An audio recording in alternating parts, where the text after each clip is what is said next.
Hello friends, नमस्कार। Welcome to my channel Shanti peace of mind. दोस्तों, आज हम भाई दूज की चर्चा करेंगे। भाई दूज की मनाने की परंपरा तो सनातन से चली आ रही है, और भाई को बहन के यहाँ आमंत्रित करने की परंपरा कब से है, ये सारी बातों की चर्चा करेंगे। चलिए भाई दूज की कथा सुनते हैं। होलिका दहन के दिन चैत्रवदी द्वितीया और दिवाली के बाद कार्तिकवदी द्वितीया, इन दोनों ही तिथियों को भैया दूज कहते हैं। साल में 2 बार इन्हीं दोनों पर्वों पर बहन भाइयों को आमंत्रित करती है।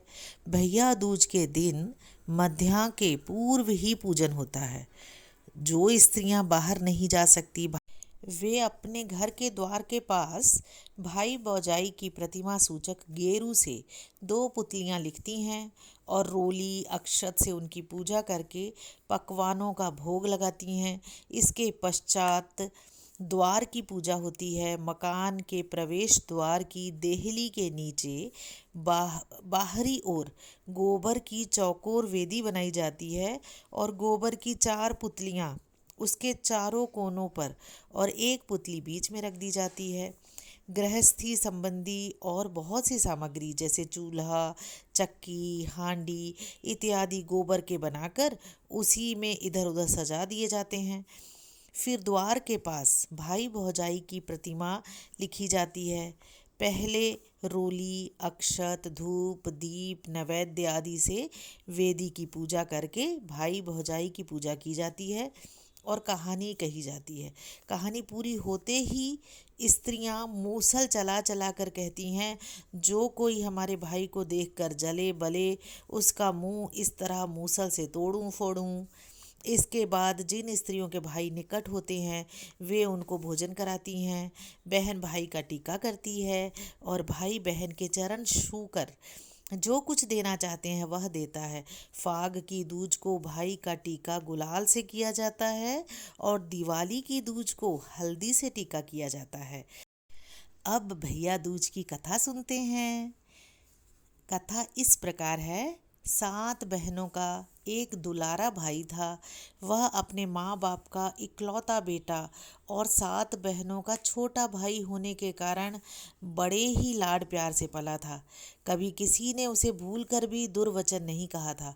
जब वह बड़ा हुआ तब उसकी सगाई हो गई। लगन का समय पास आने पर उसकी माता ने उससे अपनी बहनों को बुला लाने के लिए कहा, तो उसकी बड़ी बहनें बहुत दूर दूर थी, वे समय पर नहीं आ सकती थी। सबसे छोटी बहन जो पास ही थी उसको लाने के लिए वह उसके घर गया, और जिस दिन वह अपनी बहन के घर पहुंचा उस दिन भाई दूज ही थी। बहन दरवाजे के बाहर दूज की पूजा कर रही थी। जब बहन पूजा कर चुकी तब उसने भाई को बुलाकर उसका आदर सत्कार किया। भाई को ठहरा कर वह पड़ोस की स्त्रियों से पूछने दौड़ गई कि अपने सबसे प्यारे भाई को क्या खिलाना चाहिए। स्त्रियों ने कहा कि घी में चावल पका कर खिलाना चाहिए। तो वह घी में चावल पकाने लगी, पर चावल पके ही नहीं और जल कर कोयला हो गए। तब उसने दूध में चावल पकाकर खीर बनाई, पूड़ियाँ बनाई और भाई को भोजन कराया। भोजन करने के बाद भाई ने कहा कि मेरा विवाह है, इसीलिए मैं तुमको विदा कराने आया हूँ, तुम मेरे साथ चलो। इस पर बहन ने जवाब दिया, अभी तुम आराम करो, मैं तुमको रास्ते के लिए खाना बना देती हूँ, चलो मैं पीछे चली आऊँगी। बहन रात्रि को अंधेरे में आटा पीसने लगी। उसमें वह धोखे से सर्प की हड्डियों का ढांचा पीस गई। दूसरे दिन उसने उसी आटे की पूड़ियाँ बनाई और जब भाई चलने लगा तब रात की बनाई पूड़ियाँ उसने उसे रास्ते के लिए देकर विदा कर दिया। भाई के चले जाने पर जब उसने एक पूड़ी कुत्ते को दी तो कुत्ता उसे खाते ही मर गया। तब बहन सब काम छोड़कर भाई के पीछे पीछे दौड़ी। कुछ दूर जाकर उसने देखा कि भाई एक वृक्ष के नीचे पड़ा सो रहा है और जो खाना उसने उसे दिया था वह वृक्ष की डाल से टंगा हुआ है। उसने तुरंत उस भोजन को पृथ्वी में गाड़ दिया। और जब भाई सोकर उठा तब बहन ने उसे अपने पास से उसे खाने को दिया। खाना खाकर भाई ने पानी पिया। बहन अपने भाई के लिए पानी लाने चली गई। वह इधर उधर जलाशय खोजती हुई एक बावली पर पहुंची। वहां उसने देखा एक बढ़ई साही के कांटे बटोर रहा है। यह देखकर उसने उस बढ़ई से उसका रहस्य पूछा। बढ़ई ने कहा कि यह 7 बहनों के भाई की अलाए बलाए हैं। यदि इन कांटों को ले जाकर गालियां देते हुए उन्हें उसके मुख में दे देगा तो वह सब बलाओं से बच जाएगा, अन्यथा उसकी अकाल मृत्यु हो जाएगी।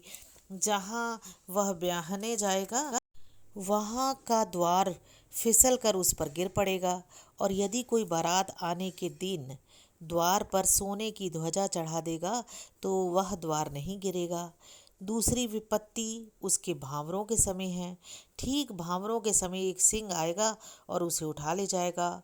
और यदि कोई हरे जौ की पूला उसके सामने डाल देगा और एक कांटा मंडप में खोस देगा तो सिंह भाग जाएगा। बढ़ई की बातें सुनकर बहन ने कहा कि जिसके लिए तुम यह सब कर रहे हो वह मेरा ही छोटा भाई है। यदि तुम ये कांटे मुझे दे दो तो मैं स्वयं अपने भाई की रक्षा करने के लिए उपाय करूंगी। बढ़ई ने 3 कांटे उसे दे दिए।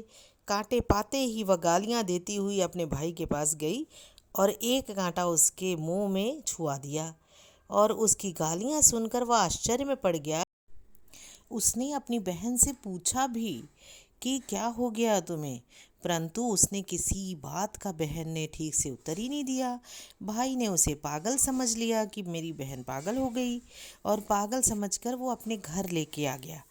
और जब लगन चढ़ने का समय आया तब भाई को बुरी तरह कोसने लगी और गालियां देने लगी। वह बोली, माता का पूत मरे, भावज का पति मरे, बहन का वीरन मरे, पहले मेरे हाथ पर लगन रखी जाए तब इसके हाथ में लगन रखना। पगली की जिद के कारण लोगों को पहले उसी के हाथ पर लगन रखनी पड़ी। उसके हाथ पर लगन रखकर उसमें कांटा उसने खोस दिया। तदंतर भाई के हाथों पर लगन रखी गई। इसी तरह ब्याह के प्रत्येक नेक के समय बहन आगे होकर पहले अपना नेक कराती, पीछे भाई के नेक जार होते थे। जब बारात की तैयारी हुई तब भी बहन सबसे आगे बारात में जाने को तैयार हो गई।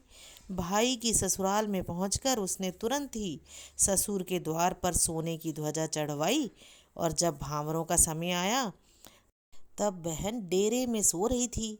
दूल्हा मंडप पे आ गया और वहाँ ज्यों ही भांवरें पड़ने लगी त्यों ही वह मूर्छित हो गया।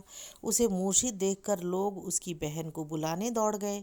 उन लोगों के साथ बहन गालियां देती हुई ब्याह के घर की ओर चली। वह मंडप पर पहुंची ही थी कि उधर से एक भयानक सिंह आ पहुंचा। बहन ने उसके सामने जौ का पूला डाल दिया और मंडप में कांटा खोस दिया। सिंह चला गया। सकुशल भांवरे पड़ गई। ब्याह के सब नेक पूरे होने पर भाई अपनी नई दुल्हन को लिवा कर घर लाया।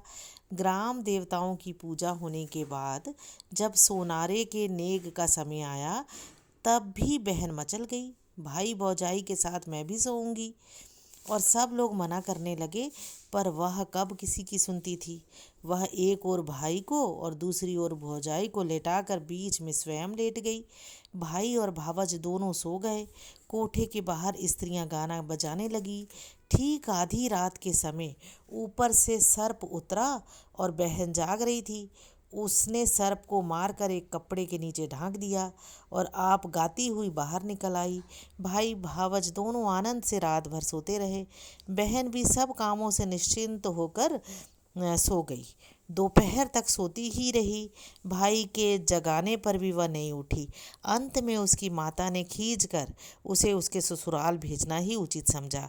भाई बाजार से बहन के लिए कपड़े आदि ले आया और उसी समय बहन जाग उठी। सबको देखकर यह आश्चर्य हुआ कि वह बिल्कुल स्वस्थ थी, पागल जैसी हरकत नहीं कर रही थी। स्त्रियों के बार बार पूछने पर वह उठी और जहाँ भाई भावज रात में सोए थे वहाँ वह गई और वहाँ से वह मरा हुआ सर्प उठा लाई और उसे सबको दिखाकर कहा कि भाई की रक्षा के लिए ही मैं पगली बनी थी, मैं पागल नहीं थी। कुछ दिनों तक वह अपने भाई के पास रहकर अपने ससुराल चली गई।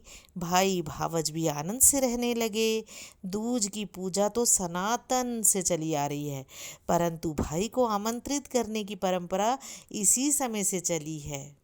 हाँ दोस्तों, अगर अभी तक आपने मेरे चैनल को सब्सक्राइब नहीं किया है तो सब्सक्राइब कीजिए, इसे लाइक कीजिए और दोस्तों में भी शेयर कीजिए। मैं बहुत अच्छी जानकारी आपके पास सदैव लेकर आती रहूँगी। Thank you.